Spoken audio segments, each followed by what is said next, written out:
Hello, this is Ryan P. Dalnay, a second-year BS Biology student of Surigao del Sur State University. And for today's video, I will share to you the topic which is empirical and molecular formulas. Actually, I like this topic and I found out that it is very interesting to learn. That is why I want to share this one to you. So let's start. So first, what is empirical formula? Empirical formula is a formula that gives the simplest whole number ratio of atoms in a compound. So there are three steps in calculating or finding empirical formula. So we have step 1, convert the masses to moles. Step 2, divide all the moles by the smallest value. This gives the mole ratio. Step 3, round off these numbers. They become the subscript for the elements. So I have here example. So example number 1, a compound is found to contain the following: 2.199 grams of copper, 0.277 grams of oxygen.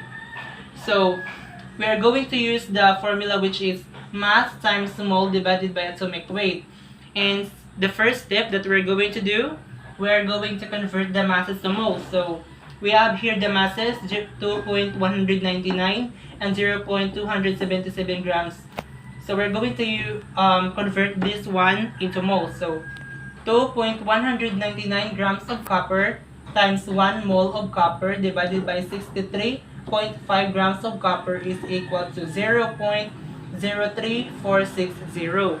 And for the oxygen, 0.277 grams of oxygen times 1 mole of oxygen divided by 16.0 grams of oxygen is equal to 0.01731. So the second step, we're going to divide all the moles by the smallest value. So here, the smallest value is in the oxygen. We have 0.01731. So we're going to use that one as our divisor. So here, 0.01731.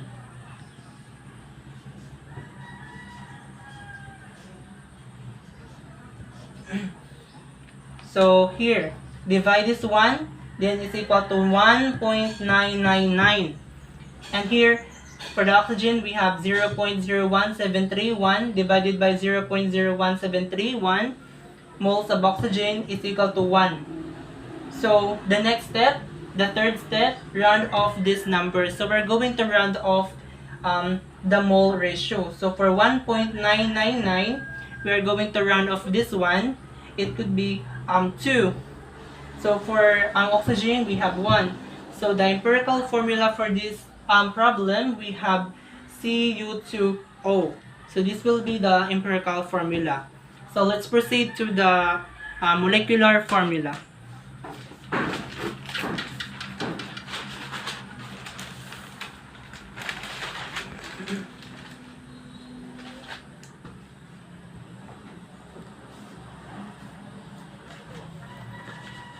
So molecular formula indicates the actual formula for a compound.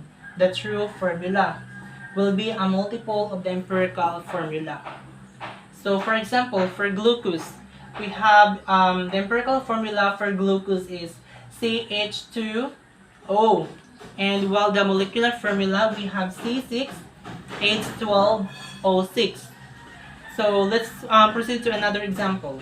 So calculate the molecular formula of the compound whose molar mass is 60.0 grams and the empirical formula is CH4N.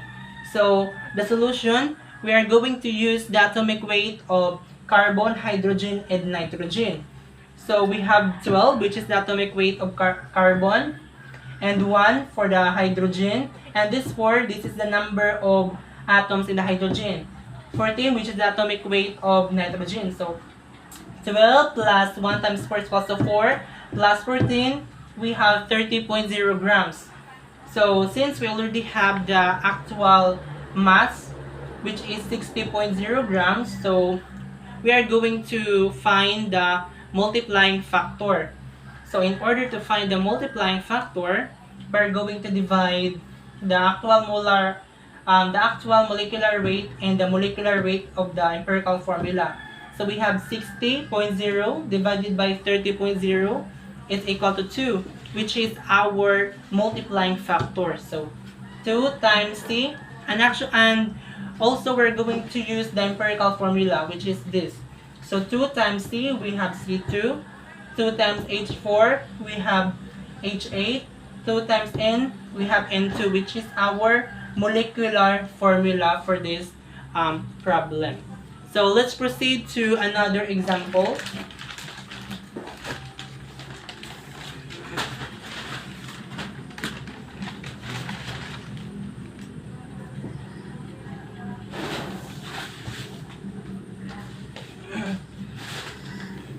So a material is found to be composed of 38.7% of carbon, 51.6% of oxygen, and 9.7% of hydrogen.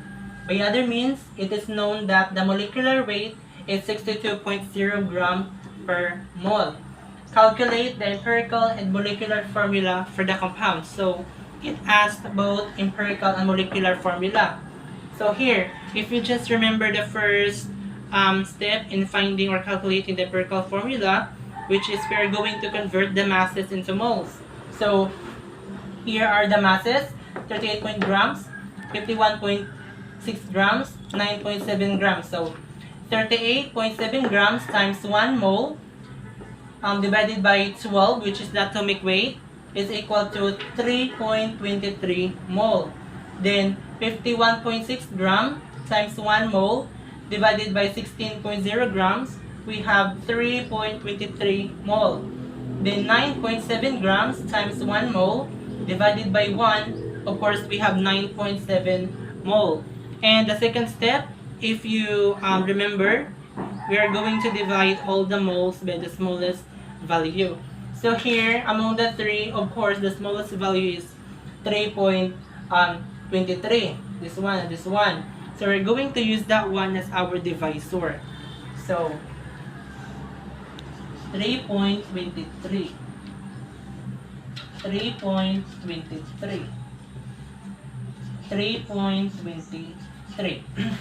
So 3.23 divided by 3.23, of course, we have 1. 3.23 divided by 3.23, of course, we have 1.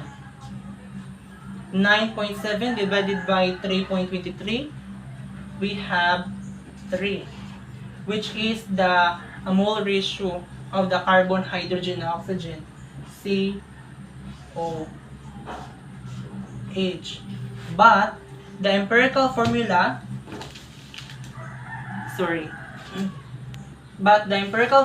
must be written as CH3O and not COH.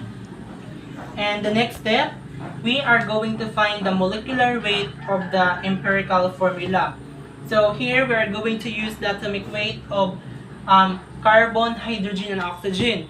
So we have 12 atomic weight times 1, which is the number of carbon, or the mole ratio, is equal to 12 grams per mole. So for here, hydrogen, 1 times 3, we have 3 grams per mole. For oxygen, we have 16 times 1 is equal to 16 gram per mole. So in total, we have 31 gram per mole. So since we already have the molecular weight of the empirical formula, which is 31, and the molecular weight of the molecular formula, which is 62. So the next step, we are going to find the multiplying factor. So in order to find the multiplying factor, we are going to divide the molecular weight of the molecular formula and the molecular weight of the empirical formula. So 62 divided by 31 is equal to 2, which is our multiplying factor. So we are going to use also the empirical formula. So 2, which is our multiplying factor, times C, we have C2. 2 times H3, we have H6. 2 times O, we have O2, which is our molecular formula. So that's it, everyone, and thank you for listening. I do hope that you learn more from this video. And that's it for today's topic. Thank you.